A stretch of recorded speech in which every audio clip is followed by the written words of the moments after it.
Hello नमस्कार साथियों, मैं रवि शर्मा स्वागत करता हूं आप सभी का आज की इस वीडियो में। आज की वीडियो में लेकर आया हूं बीएससी एग्रीकल्चर या एग्रीकल्चर से संबंधित जो भी कम्पिटिटिव एग्जाम्स होते हैं उन सभी के लिए आज की ये वीडियो काफी ज्यादा महत्वपूर्ण होने वाली है। यदि आप लोगों ने बाकी की वीडियोस नहीं देखी हैं तो डिस्क्रिप्शन में लिंक मिल जाएगी, वहां से जाकर के आप पूरी प्लेलिस्ट जो है देख सकते हैं। और अभी तक चैनल को सब्सक्राइब नहीं किया है तो सब्सक्राइब कर लीजिए, जिससे मैं जो भी वीडियो डालूंगा उसकी नोटिफिकेशन आपके पास सबसे पहले पहुंचेगी। तो देख लेते हैं पहला क्वेश्चन हमारा।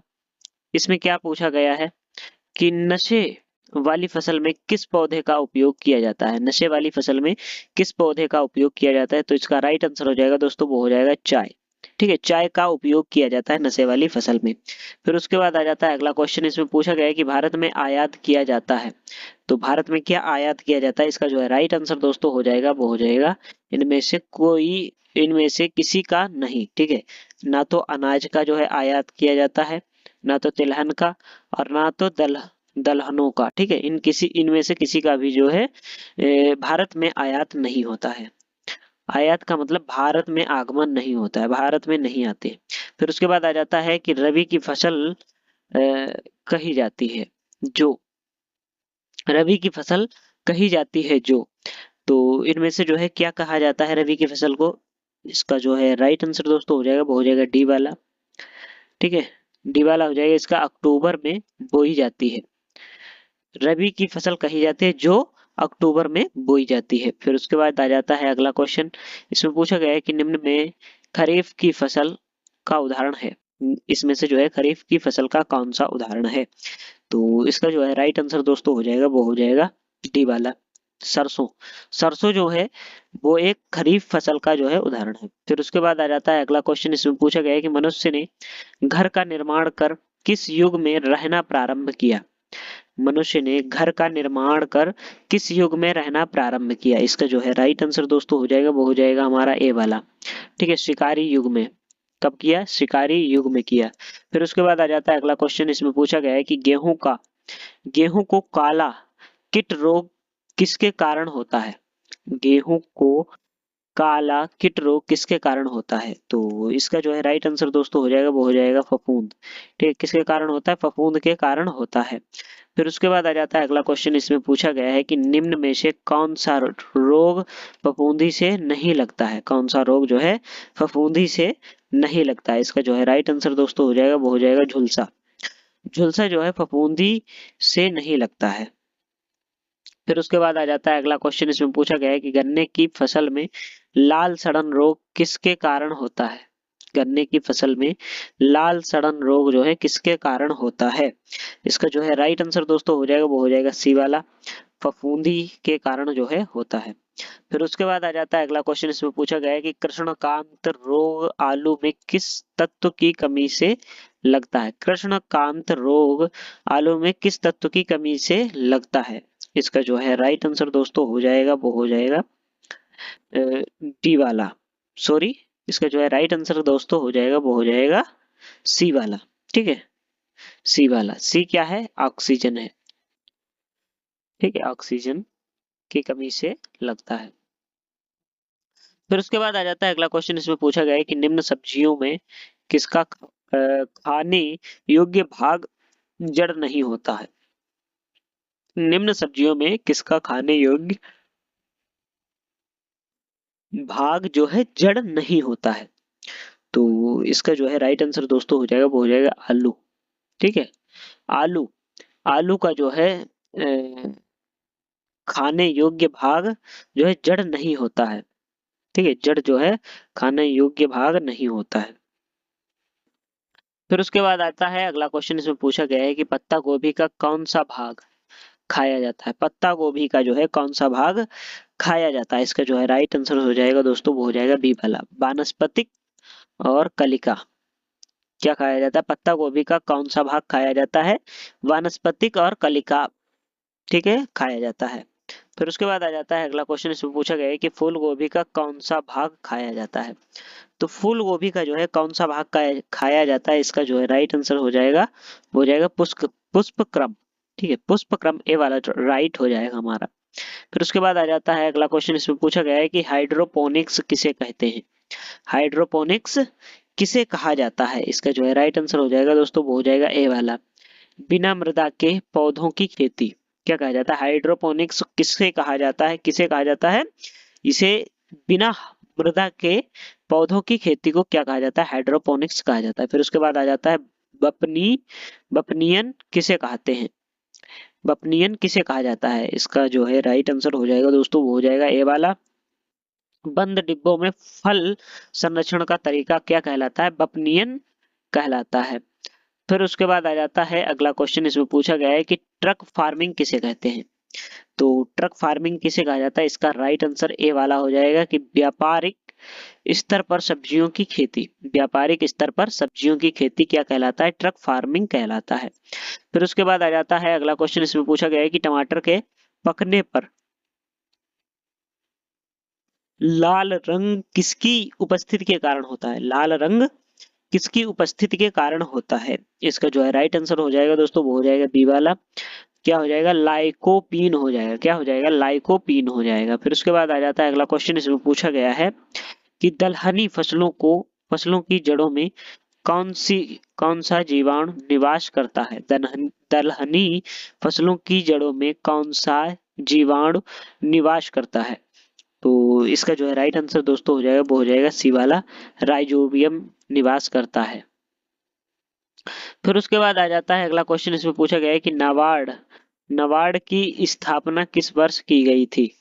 नाबार्ड की स्थापना किस वर्ष की गई थी? इसका जो है राइट आंसर दोस्तों हो जाएगा, वो हो जाएगा सी वाला, वर्ष 1982 में किया गया था। नाबार्ड की स्थापना किस वर्ष में की गई थी? वर्ष 1982 में की गई थी। फिर उसके बाद आ जाता है अगला क्वेश्चन, इसमें पूछा गया है कि भारतीय कृषि अनुसंधान संस्थान IARI किस वर्ष स्थापित किया गया है? भारतीय कृषि अनुसंधान संस्थान IARI किस वर्ष स्थापित किया गया है? तो इसका जो है राइट आंसर दोस्तों हो जाएगा, वो हो जाएगा ए वाला, वर्ष 1909 में जो है IARI स्थापित किया गया है। फिर उसके बाद आ जाता है अगला क्वेश्चन, इसमें पूछा गया है कि भारतीय खाद्य निगम FCI की स्थापना कब की गई थी? FCI की स्थापना कब की गई थी? इसका राइट आंसर दोस्तों हो जाएगा सी वाला, सन 1965 ईस्वी में की गई थी। कब करी गई थी? सन 1965 ईस्वी में करी गई थी। फिर उसके बाद आ जाता है अगला क्वेश्चन, इसमें पूछा गया है कि कृषि उपज के समर्थन मूल्य का निर्धारण कौन करता है? कृषि उपज के समर्थन मूल्य का निर्धारण कौन करता है? तो इसका जो है राइट आंसर दोस्तों हो जाएगा, वो हो जाएगा बी वाला, कि एग्रीकल्चर प्राइस कमीशन करता है। कौन करता है? एग्रीकल्चर प्राइस कमीशन करता है। फिर उसके बाद आ जाता है अगला क्वेश्चन, इसमें पूछा गया है कि विश्व वन दिवस प्रत्येक मार्च की किस तारीख को मनाया जाता है? विश्व वन दिवस प्रत्येक मार्च की किस तारीख को मनाया जाता है? तो इसका जो है राइट आंसर दोस्तों हो जाएगा, वो हो जाएगा बी वाला। ठीक है, क्या हो जाएगा? बी वाला, 21 तारीख को मनाया जाता है। विश्व वन दिवस 21 तारीख को मनाया जाता है। फिर उसके बाद आ जाता है अगला क्वेश्चन, इसमें पूछा गया है कि कृषि में हरित क्रांति के जन्मदाता कौन है? कृषि में हरित क्रांति के जन्मदाता कौन है? इसका आपको जो है कमेंट बॉक्स में बताना है। ये क्वेश्चन पहले भी बता चुके हैं और ये फिर से क्वेश्चन आ गया है, तो इसको आपको कमेंट बॉक्स में बताना है। फिर उसके बाद आ जाता है अगला क्वेश्चन, इसमें पूछा गया है कि भारत में हरित क्रांति के जनक हैं। भारत में हरित क्रांति के जनक हैं। इसका बी वाला जो है राइट आंसर हो जाएगा कि MS स्वामीनाथन है। ठीक है, MS स्वामीनाथन है भारत में हरित क्रांति के जनक। फिर उसके बाद आ जाता है अगला क्वेश्चन, इसमें पूछा गया है कि किसानों को लंबी अवधि के ऋण उपलब्ध कराता है। किसानों को लंबी अवधि के ऋण उपलब्ध कराता है। कौन कराता है? इसका राइट आंसर हो जाएगा दोस्तों, वो हो जाएगा डी वाला, कि भूमि विकास बैंक कराता है। कौन कराता है? भूमि विकास बैंक कराता है किसानों को लंबी अवधि के लिए ऋण उपलब्ध। ठीक है, भूमि विकास बैंक कराता है। फिर उसके बाद आ जाता है अगला क्वेश्चन, इसमें पूछा गया है कि भारत में सबसे पहले कृषि प्रसार का कार्य किस संस्था द्वारा शुरू किया गया? भारत में सबसे पहले कृषि प्रसार का कार्य किस संस्था द्वारा शुरू किया गया? इसका जो है राइट आंसर हो जाएगा दोस्तों, वो हो जाएगा बी वाला, श्री निकेतन योजना के द्वारा। किसके द्वारा? श्री निकेतन योजना के द्वारा। फिर उसके बाद आ जाता है अगला क्वेश्चन, इसमें पूछा गया है कि श्री निकेतन योजना किस महापुरुष ने चलाई थी? श्री निकेतन योजना किस महापुरुष ने चलाई थी? तो इसका जो है राइट आंसर हो जाएगा दोस्तों, वो हो जाएगा डी वाला, रविंद्रनाथ टैगोर ने चलाई थी। किसने चलाई थी? रविंद्रनाथ टैगोर ने चलाई थी। क्या चलाया था? श्री निकेतन योजना। फिर उसके बाद आ जाता है अगला क्वेश्चन, इसमें पूछा गया है कि अंत्योदय योजना का आरंभ किस राज्य ने शुरू किया? अंत्योदय योजना का आरंभ किस राज्य ने शुरू किया? इसका जो है राइट आंसर दोस्तों हो जाएगा, वो हो जाएगा ए वाला। किसने शुरू किया? राजस्थान में शुरू किया। कहाँ आरंभ हुआ था अंत्योदय योजना का? तो ये राजस्थान में आरंभ हुआ था अंत्योदय योजना का। फिर उसके बाद आ जाता है अगला क्वेश्चन, इसमें पूछा गया है कि प्रयोगशाला में खेतों तक की योजना का तात्पर्य है। प्रयोगशाला में खेतों तक की योजनाओं का तात्पर्य है। तो इसका जो है राइट आंसर हो जाएगा दोस्तों, वो हो जाएगा बी वाला, प्रयोगशाला में हुए शोध कार्यों की प्रयोगशाला में हुए शोध कार्यों की जानकारी किसानों को देना। फिर उसके बाद आ जाता है अगला क्वेश्चन, इसमें पूछा गया है कि वॉरलॉग पुरस्कार किस क्षेत्र में दिया जाता है? वॉरलॉग पुरस्कार किस क्षेत्र में दिया जाता है? तो इसका जो है राइट आंसर हो जाएगा दोस्तों, वो हो जाएगा सी वाला, वॉरलॉग पुरस्कार जो है कृषि के क्षेत्र में दिया जाता है। वॉरलॉग पुरस्कार कृषि के क्षेत्र में दिया जाता है। फिर उसके बाद आ जाता है अगला क्वेश्चन हमारा, इसमें पूछा गया है कि कौन सा जल पौधे आसानी से ग्रहण करते हैं? कौन सा जल पौधे आसानी से ग्रहण करते हैं? इसका राइट आंसर दोस्तों हो जाएगा, वो हो जाएगा कोशिका जल। कौन सा? कोशिका जल। फिर उसके बाद आ जाता है अगला क्वेश्चन, इसमें पूछा गया है कि भारत में सबसे अधिक सिंचाई किसके द्वारा होती है? भारत में सबसे अधिक सिंचाई किसके द्वारा होती है? तो ये कुओं और नलकूपों के द्वारा होती है। किसके द्वारा होती है? कुओं व नलकूपों के द्वारा होती है। फिर उसके बाद आ जाता है अगला क्वेश्चन, इसमें पूछा गया है कि दलहनी फसलों को नाइट्रोजन उर्वरक की मात्रा कम दी जाती है, क्यों? दलहनी फसलों को नाइट्रोजन उर्वरक की मात्रा कम दी जाती है, क्यों? इसका जो है राइट आंसर दोस्तों हो जाएगा, वो हो जाएगा इसका बी वाला। कौन सा हो जाएगा? बी वाला हो जाएगा, इनकी जड़ें स्वयं नाइट्रोजन का स्थिरीकरण कर लेती हैं। ठीक है, इनकी जड़ें क्या कर लेती हैं? स्वयं नाइट्रोजन का स्थिरीकरण कर लेती हैं। फिर उसके बाद आ जाता है अगला क्वेश्चन, इसमें पूछा गया है कि यूरिया में नाइट्रोजन किस रूप में उपस्थित होता है? यूरिया में नाइट्रोजन किस रूप में उपस्थित होता है? इसका जो है राइट आंसर दोस्तों हो जाएगा, वो हो जाएगा एमाइड। किसके रूप में उपस्थित होता है? एमाइड के रूप में उपस्थित होता है। फिर उसके बाद आ जाता है अगला क्वेश्चन, इसमें पूछा गया है यूरिया में कितने प्रतिशत नाइट्रोजन होता है? यूरिया में कितने प्रतिशत नाइट्रोजन होता है? इसका राइट आंसर दोस्तों हो जाएगा, वो हो जाएगा बी वाला, 46% होता है। कितने प्रतिशत होता है? 46% यूरिया में नाइट्रोजन होता है। फिर उसके बाद आ जाता है अगला क्वेश्चन, इसमें पूछा गया है कि क्षारीय मृदाओं में सुधार लाने के लिए उपयुक्त रसायन है। क्षारीय मृदाओं में सुधार लाने के लिए उपयुक्त रसायन है। तो ये कौन सा उपयुक्त रसायन है? इसका राइट आंसर दोस्तों हो जाएगा, वो हो जाएगा सी वाला। ठीक है, कौन सा हो जाएगा? पाइराइट्स हो जाएगा। क्या हो जाएगा? पाइराइट्स हो जाएगा।